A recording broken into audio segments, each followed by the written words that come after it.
Hey everyone, welcome to the Tom's Hardware Podcast for December 21st, 2021. As always, I'm Tom's Hardware Editor-in-Chief, Abram Pilch, joined by Raspberry Pi expert Ash Puckett and Associate Editor Les Pounder. And today we have three very special guests who I'll let introduce themselves, who are from Adafruit, and want to talk to us about Adafruit, CircuitPython, and the amazing things you can do with it in terms of creating yourself a USB keyboard and some of the new hardware that Adafruit is making to make this possible. So why don't we go around, and Scott, Dan, and Jeff, you can introduce yourselves, starting with Scott. All right. Thanks, Abram. I'm Scott. I am the lead on CircuitPython. Not the only person that works on CircuitPython, the lead. You may have seen me talking about the Raspberry Pi port as well. Been working on it for about 5 years, and since you have me on full screen, I'll show you the keyboard that I'm working on with the KB2040 is this. Ooh. It's a split keyboard. It's got two KB2040s. Those are the purple boards. And working on getting CircuitPython working for split keyboards on the KB2040. Oh, wow. How about you, Dan? Okay, I'm Dan, and I'm also a CircuitPython core developer. And I've done a lot of work on US HID devices or in general, or USB devices in general, and also companion by BLE devices if you want to use BLE HID. And I've done some work on keyboard key switch scanning inside CircuitPython. So I've written several guides on that stuff, and I could show you that's what I'm showing my screen if you want to show that at some point. These guides are all helpful for building keyboard style things. Fantastic. We'll do that. We definitely want to talk about that. We'll do that in a moment. Jeff, how about you? Hi. Yeah, I've been working with Adafruit on CircuitPython for about 2 years. Formally, and a little bit more than that informally. I also work primarily within the core. And I've been 3D printing keyboards for a couple of years. This is a design from Thingiverse. And this is this is my own design, and I have a pop-up, so I can't quite see if I've got it in frame. My custom keyboard design, and those are both running CircuitPython, not with the KB2040, but with other iterations of Adafruit stuff. Wow, fantastic. It is really great to be able to use CircuitPython to create HID devices. I certainly have used it a bit myself.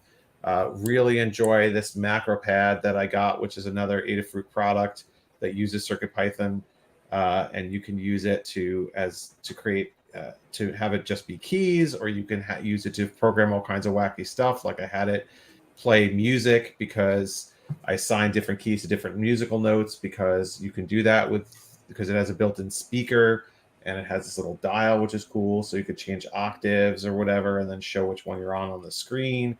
But of course, the most practical use case of it is to just be able to use these as keys. I recommend to folks, especially if you're in Windows, that what you do is you assign these to be like keys F13 through F24, which nobody uses unless you have an old style terminal keyboard. And then you can assign them to anything and they won't conflict with anything else, because I almost guarantee you don't have any programs that use F20, the F24 key as a key. So that's how I program mine, but you can program these to be anything, even a keyboard combination, like, Control Alt L or whatever. So really, really cool. Dan, I'm curious to see what. Let's look at what Dan has shared on his screen, because I know he wants to talk about the different ways that you can get this to work. So there's three guides here that describe some features you can use in CircuitPython. There's a built-in module called Keypad, which lets you scan switches of any kind, like typical keyboard switches. And it does the low-level debouncing and scanning of that. So you can scan keys individually. That's this keys thing here. You can scan a matrix, an XY matrix of keys, a row column matrix of keys, which is good for ordinary keyboards. And also you can scan keys that are attached to a shift register, that kind of thing you might find on like an NES controller, like you see in the picture here. So there's a guide available for that on the Adafruit learning site, learn.adafruit.com. Then you probably want to have these things generate, say, HID codes, typically. So you can read about how to set up your CircuitPython. So CircuitPython normally shows you a disk drive, and also it's a mouse, and also it's a keyboard, and MIDI also, and you can turn those things on and off. So for instance, if you're building a keyboard and you don't want to show the USB drive all the time, you can turn that off. So this guide, Customizing USB Devices, will tell you about how you can turn various devices on and off, USB devices. And then finally, if you, for some reason, want to build a custom HID device, like a game controller or a radio controller or an N-key rollover keyboard, this guide will tell you how to do that. You have to understand how to build HID report descriptors, but we give you some examples. So check out all of these if you want to do keyboard-like things or other HID kind of things in CircuitPython. Wow, that is amazing. It's just CircuitPython is really the only language that makes this really, really easy to do, really feasible for people who don't know C, which makes this difficult. It's really makes it easy, and such a wonderful thing. And I have to really give props to Adafruit also for the Learn website, because the tutorials on there are amazing. I think there's over 1,000 tutorials on the Adafruit Learn site. They are so well written and well formatted. Every time I read it, I have what would you call it, journalism envy, because I wish that because I see, wow, I want our tutorials to always live up to that standard, because you guys really set a standard. It's just really, really amazing. Everything from how simple you make it, how you've kind of put all the packages together. I'm always spending a lot of time on the Adafruit Learn site. So it's not just the technology, but the documentation that makes it so wonderful. Thank you very much. Yeah, I think we have about 2,500 guides now, something like that. So. Wow, it is amazing what you guys do. So I wanted to ask about the new board. I mean, obviously this works with a wide variety of RP2040 enabled products, even I think other CircuitPython boards, not just RP2040. But I know you guys have a new creation, which I'll zoom in on Jeff to talk about. Yeah, let me get myself unmuted here too. So yeah, broadly, all of the stuff that Dan talked about works with any CircuitPython board. But the board we're really talking about today is the KB2040. And it's a little board, as you can see. And you can correct me if I'm wrong, but I think it is in the Arduino Pro Micro form factor. So there are a lot of keyboards in the ecosystem that you can just plug this into, because the data pins are in the right configuration, and the ground and the power are in the right configuration to just slot into all of these existing custom make-it-yourself keyboards that you find on a bunch of websites. And it's got the RP2040 microcontroller, USB-C, because it is 2021 going on 2022. And another thing that you won't find on a lot of other boards is the Stemma QT connector. So I don't know if you need a keyboard that can read the barometric pressure or the current temperature, or have a 3-axis accelerometer. Who doesn't? That also lets you hook into that ecosystem. A display would be a lot of fun. I saw that Scott had displays on his split keyboard. So yeah, the power of CircuitPython is just bringing all these things together and letting you customize them in a language a lot of people find easier than Arduino. Although you can program this also with Arduino if that is your thing. Yeah, so that's, I guess, what I wanted to show physically. All the connections are marked, and we have this lovely little, you may have heard us talk about keyboards. That's what this little logo is. We have great art of the little keyboard. You see the couple tusks there. cute little Can guy. you explain a little bit about that for people who haven't heard of it before?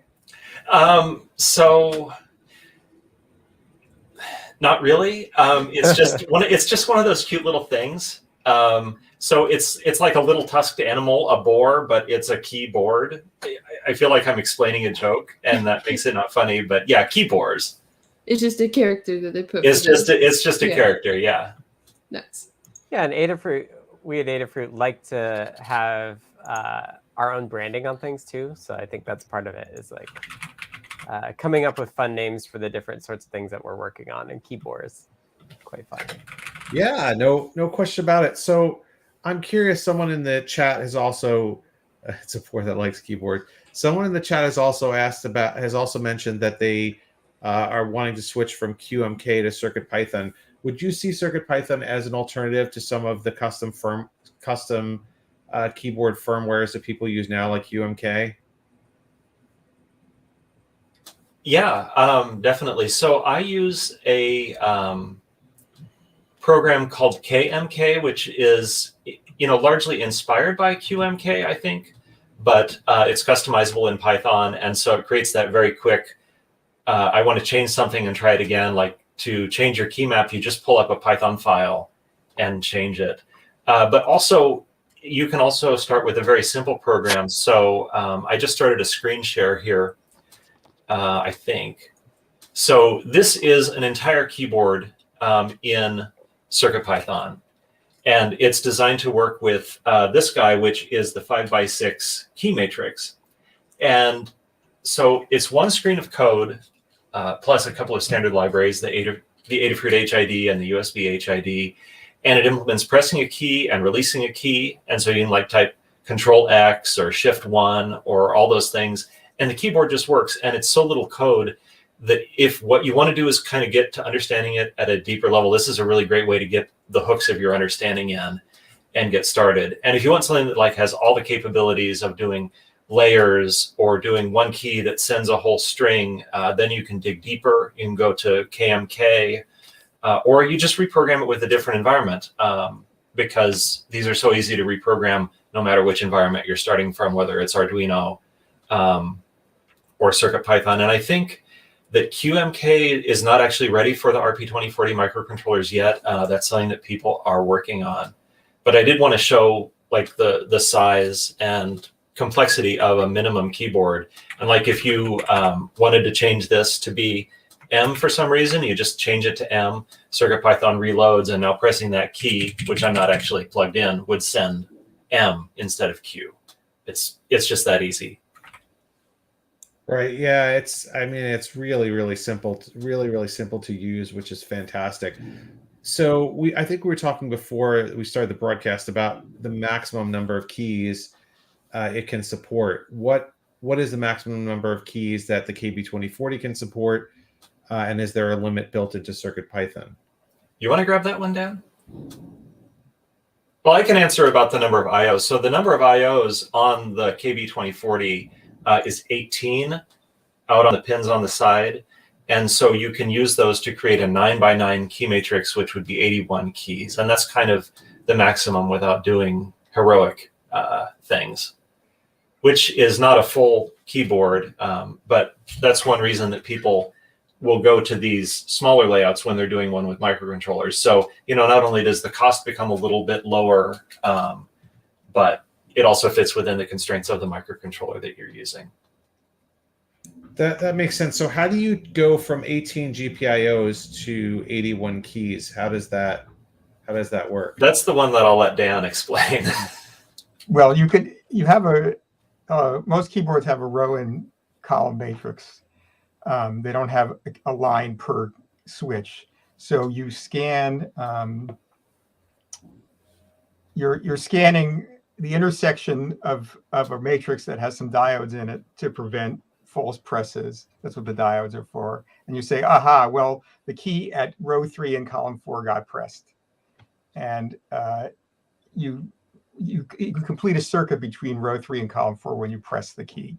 So you can choose any number of rows and columns that add up to at most 18, like 12 times 6 or 9 times 9 or whatever, 10 times 5, whatever you want. So, and then the software that we have will scan the keypad, that key matrix class will allow you to scan. You can give it a list of rows and a list of row pins and a list of column pins, and it will scan all the keys that are on those rows and columns. So that's how you might have seen this kind of thing in like QMK or something like that. But it's the same idea. You can use an existing keyboard design that has rows and columns, and we have a switch that you don't even have to worry about which way the diodes are flipped. There's a switch that says there's a Boolean that says which way the diode is flipped. So scanning is literally when the software goes row by row and checks every 20 milliseconds or whatever for which keys are pressed. Right. So is there a possibility of getting more than 81 keys if you use a different RP2040 board? Yeah, like if you use the original Pico, I forget how many GPIO pins that has, but it's a lot more. It's 28 or 24 or something. So then you would be able to do a full desktop style keyboard with that. And then Scott, did you talk about how you're using 2 microcontrollers? I haven't.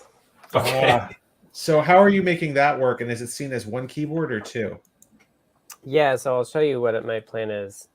Typically, so this is a split keyboard.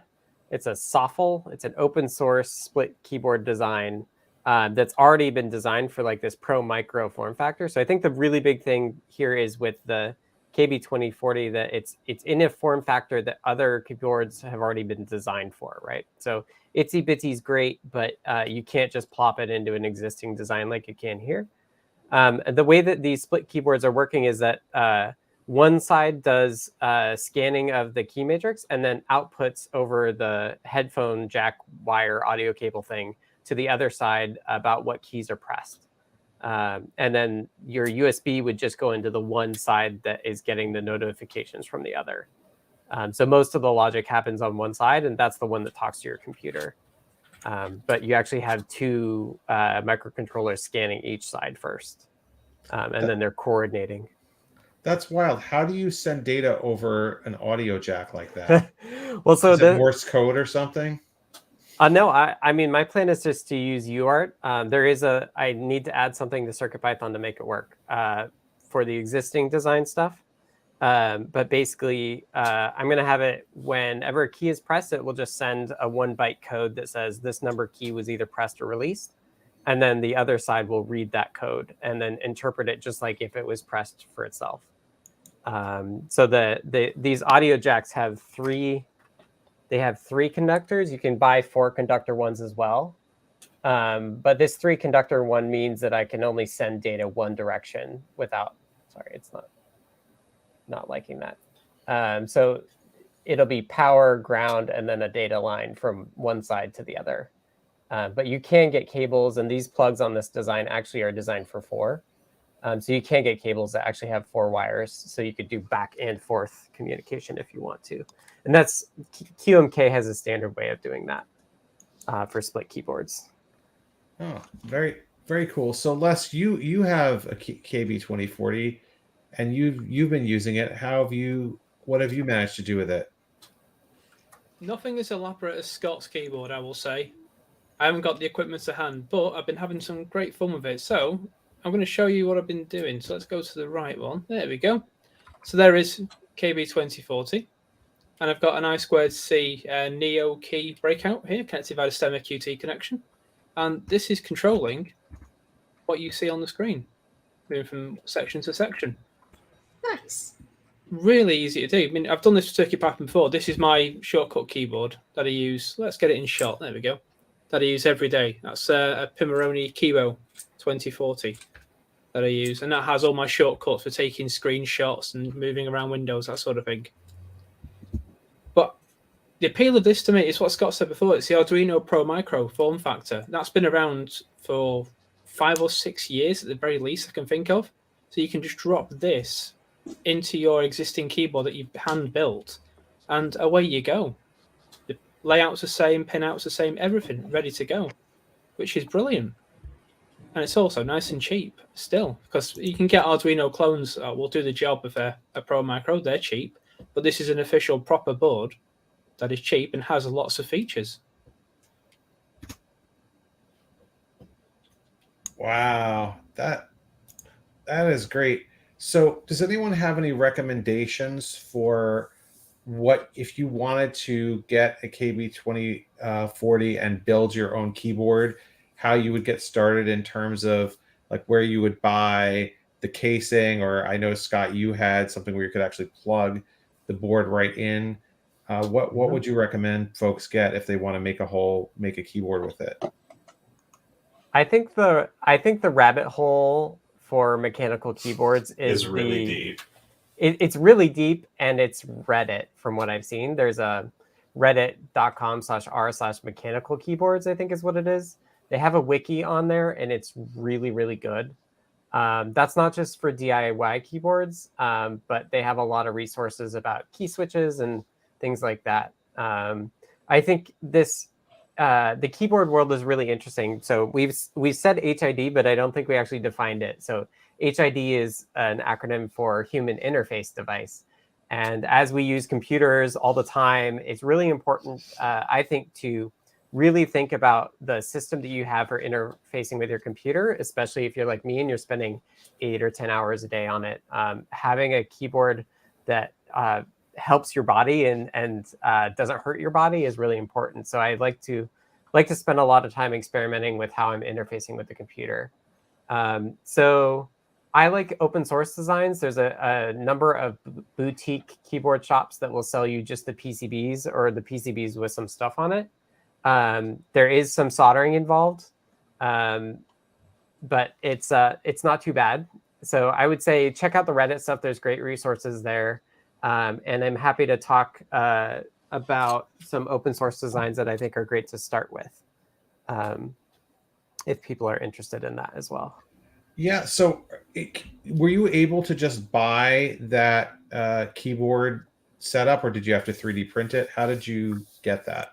So what I have here, I'll just show you the one half. So these halves are, because this is a split keyboard, the halves are actually identical. When you assemble it kind of in the mirror version.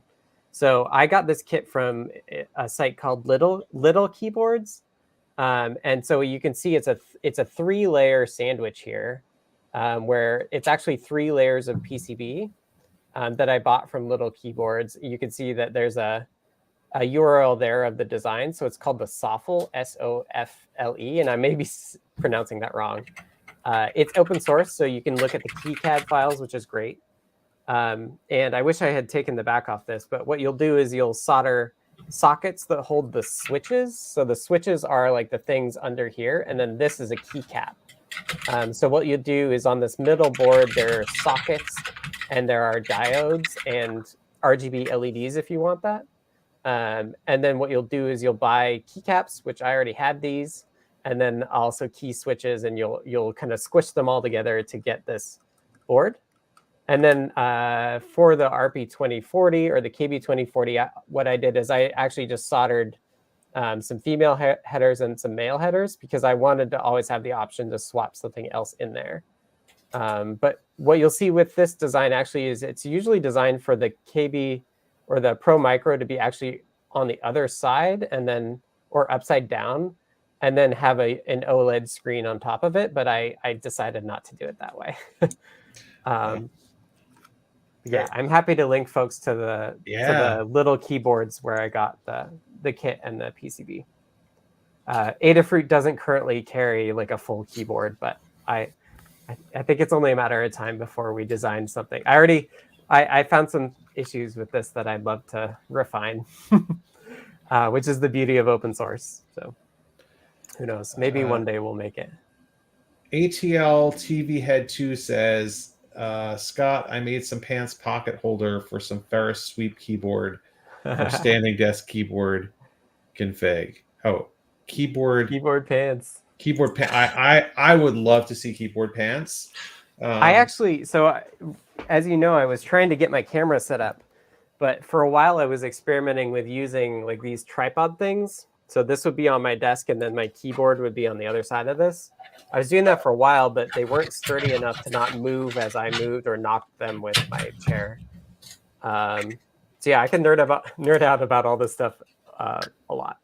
I also have I have a trackball on my desk that has a touch sensor on it. So when I have my left hand on my trackball, my right hand keyboard can do mouse clicks and stuff for me. So I don't actually need to use like the mouse buttons to do all the mouse clicks. Oh, that's really nice. Yeah, so I've got on my desk here, and I should have done my overhead cam, but I've got just a Stemma or a Cutie Pie, which is like a Sandy 21. And it's just doing the touch, like it's 5 lines of CircuitPython that just says, have you touched it? And if so, I'll send the signal so that the keyboard knows that my hand is there. And then the keyboard can change what it's doing based on that signal, which is the idea of like changing modes that your keyboard's in is what's called modes. And you can use keyboard buttons to switch modes as well. But I really wanted my mouse to coordinate with my keyboard. So that is fantastic. I'm a big fan of doing whatever type of like hacking you need to do to get a more ergonomic work environment, a more comfortable work environment. I'm all about like whatever an artist has to have their tools. So everybody should have the best possible keyboard, the best possible mouse, the best possible chair, the best possible monitor layout. I'm sitting here with my four monitors. Whew. And right now my pre-built keyboard of choice is this Akko 3098, which is not custom built, but is pretty cool because pretty good for folks who like doing maker work because it can do up to 5 profiles at once. So you can just hit a function key, and if you have like a Raspberry Pi over here and something else over there, it can have 3 Bluetooth profiles plus 2.4 gigahertz plus wired, and you can just switch them within less than a second with each key. So it's almost like a KVM, except no, the pointing device is not KVM. So that's I'm so surprised that keyboards and mice are not cooperating more. It makes so much sense to me that you want all the things you're interacting with to coordinate before talking to the computer. It looks like Jeff has something very interesting on his desk. Yeah, so unlike Scott, I came at things from the direction of, well, I've got a 3D printer. So if you don't want to buy PCBs, and there's no reason you shouldn't, you can do what is called a hand-wired monstrosity. So the only electronic components you need are your microcontroller. In this case, I picked an Adafruit Feather, the key switches, which you need 1 per key, and then diodes, which are a required element of the matrix. But you can create a full 3D printable keyboard, and you have relatively few parts to buy, and you have a lot of freedom as far as layout. This is really not an ergonomic layout, but it was more to show that you can do it. The keycaps are 3D printed. They're actually 3D printed stabilizers here, and just bent wire for stabilizers. So this is like, I want to be really cheap. I have a 3D printer and make a zany keyboard. It was a fun weekend project. Oh, that's awesome. I had a lot of trouble 3D printing keycaps because the bottom would never be precise enough to fit over the switch. How did you manage to do it? So the way I've done it, I probably won't get focus here, is the sacrifice you make is that the top of the key is totally flat. But then the stem is not trying to sit right on the 3D printed the 3D printer bed, or worse, the true design of the Cherry MX switch has the top of this below the lip of the outside, and so it's really hard to get that supported.